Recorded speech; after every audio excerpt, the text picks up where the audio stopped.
cérebro! O que você quer fazer esta noite? A mesma coisa que fazemos todas as noites, Peter. Tentar conquistar o mundo.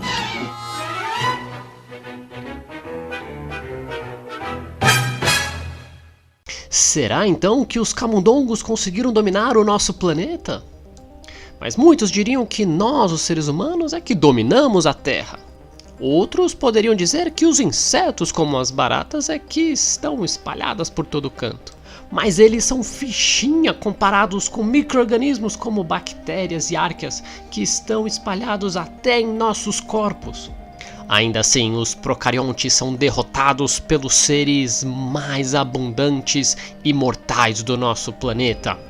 Eles são menores e podem invadir qualquer tipo de célula. São eles, os vírus. Eles foram descobertos em doenças de plantas, em que percebeu que a seiva ela continha o agente que causava a doença.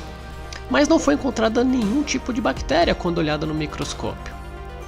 E também quando se filtrava a seiva, a doença continuava sendo transmitida, ou seja, era algo muito pequeno, menor do que uma bactéria. E quando a seiva com vírus era colocada em placas de cultura, nada crescia, diferentemente de bactérias que conseguem se multiplicar. Agora, vírus não crescem sozinhos. Hoje sabemos que os vírus são estruturas bem simples, contêm uma capa de proteína que protege dentro um material genético, que pode ser DNA ou RNA. Mas você pode estar se perguntando, se os vírus são tão simples, não são nem formados por células, como é que eles conseguem ser tão abundantes, se multiplicarem e estarem espalhados aí por toda a parte? A resposta: eles invadem.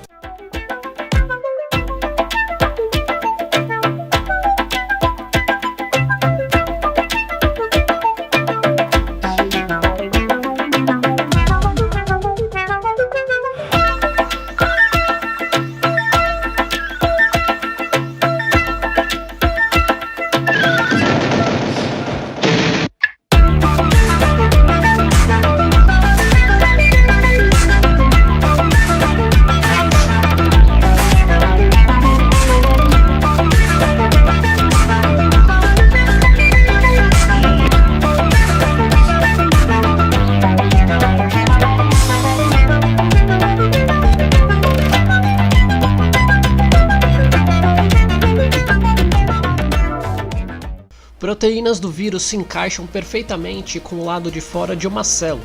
Por conta disso é que um vírus é específico, ele não consegue invadir qualquer tipo de célula. Mas uma vez que tenha o reconhecimento, o material genético do vírus, no caso desse bacteriófago, vírus de bactéria, que é um DNA, será injetado na célula hospedeira. E como o DNA possui informação para produzir proteínas, o vírus usa a estrutura da célula para produzir novas cópias de vírus, mais DNA, mais proteína, que se juntam e formam novas partículas virais. A multiplicação é tanta que os novos vírus rompem a célula hospedeira, de modo que agora esses vírus recém-formados ficam aí livres para infectar novas células. Mas sabendo como os vírus são e agem, podemos usá-los a nosso favor. Um grande problema atualmente é o uso excessivo de antibiótico, que são remédios que atuam especificamente em bactérias, já que agem em parede celular e ribossomos, estruturas que vírus não têm. O resultado é que a seleção natural favorece as bactérias que têm algum tipo já de resistência, criando as chamadas superbactérias resistentes a diferentes tipos de antibióticos, que hoje em dia é uma ameaça cada vez mais real.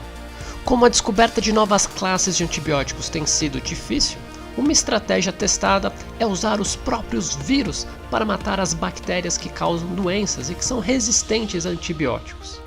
Essa estratégia seria através de manipulação genética, e seria uma ótima estratégia, pois esses vírus, os bacteriófagos, eles são específicos de bactérias e não iriam agir em células humanas. Os bacteriófagos teriam um outro tipo de vantagem também. Os antibióticos, eles não são seletivos, seriam como uma bomba que vai matar tanto as bactérias que causam doença como as benéficas. Mas um vírus, ele pode ser direcionado como um míssil e atingir somente as bactérias patogênicas. Sim, porque nem toda bactéria vai nos causar problema. Pelo contrário, a maior parte das bactérias que vivem no nosso corpo, o chamado microbioma, são benéficas. Se a gente elimina essas bactérias, a chance de bactérias oportunistas entrarem no corpo e causarem infecções aumenta, assim como o aumento de alergias. Estimativas atuais apontam que 50% das células do nosso corpo são micro-organismos e eles contribuem para a nossa saúde. Dentro do útero, nos desenvolvemos em um ambiente estéril e ao passar pelo canal vaginal durante o parto, entramos em contato com bilhões de bactérias da mãe. Essa é uma parte essencial para a nossa saúde, já que crianças que nascem de cesárea têm um risco maior de doenças alérgicas como asma e doenças imunes. Nosso corpo é habitado por diferentes tipos de micro-organismos. Alguns deles não fazem muita coisa, ficam ali ocupando espaço.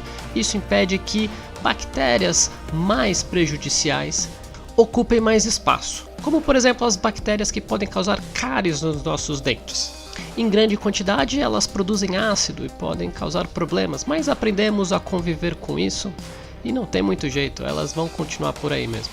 Outras bactérias são mais benéficas, como no intestino, bactérias que ajudam na digestão, algumas até produzem vitaminas e outras estimulam o sistema imune e ensinam ele a diferenciar bactérias que podem causar mais problemas daquelas que são mais amigáveis.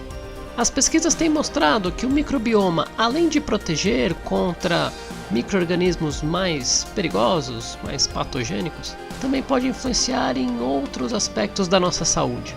Por exemplo, o tipo de bactérias que teremos em nosso intestino depende da nossa dieta.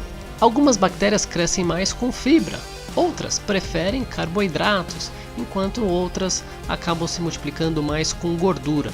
Assim, se sua dieta é composta em grande parte por folhas, o tipo de bactéria que vai sobreviver no seu intestino é de um tipo, mas se você consome muito açúcar, por exemplo, a microbiota vai ser diferente. E há indícios de que essas bactérias produzem sinais que vão ter efeito em nosso cérebro e vão nos dar mais vontade de comer aquele tipo de comida, aumentando ainda mais aquele tipo de bactéria no intestino, o que faz virar uma grande bola de neve.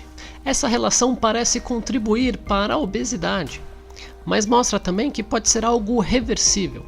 Ao comer um outro tipo de alimento, isso faz com que outros tipos de bactérias aumentem em quantidade. Existem também outras medidas mais drásticas, como por exemplo o transplante de bactérias do cocô. Sim, transplante de fezes é algo que é testado e tem mostrado efeito em situações como alguns tipos de diarreia, ao reintroduzir bactérias de pessoas saudáveis, o que vai ajudar na recuperação. Só conhecemos ainda uma pequena fração dos micro-organismos, e fica cada vez mais claro o quanto eles dominam nosso planeta. O que significa dizer que ainda falta muito para entendermos, inclusive, sobre nós mesmos. Então até a próxima e tchau! Cérebro,